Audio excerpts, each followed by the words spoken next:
Welcome to EditShare. In this video, we'll look at AirFlow.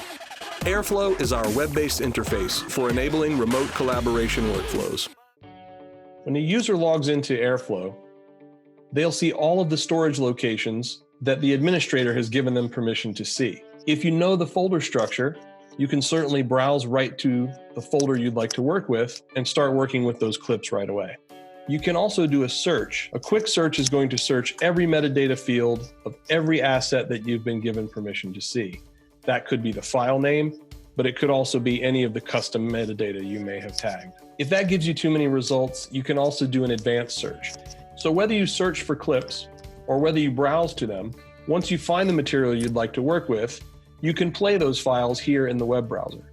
The proxy files that Flow generates are timecode accurate, frame rate accurate, and split up to 8 channels. In addition to playing the file in real time, you can also add markers with your M key or by clicking on marker. This is going to allow you to color code and comment on the markers, and now those markers are searchable on their own merit. A marker in your search results would be indicated by a colored dot on the clip, and this can take you right to that marker. In addition to watching the clip, adding markers, and updating metadata, you can also create a project in AirFlow.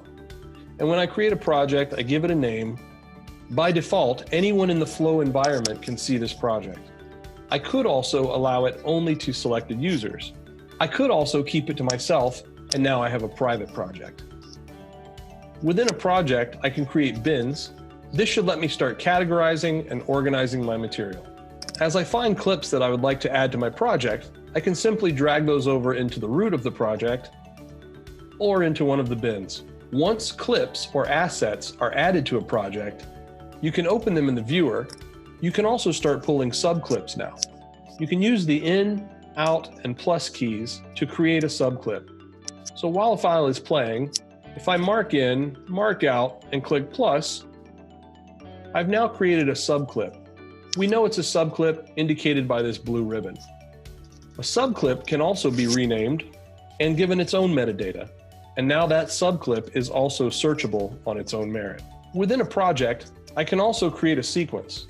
Let's call this sequence AirFlow Demo. Because we're in AirFlow, which again is a web-based light client, our sequence will be limited to one video track cuts only. But now that I have a sequence, I can start dragging clips into the sequence icon here, or I can drag them down into the sequence tray.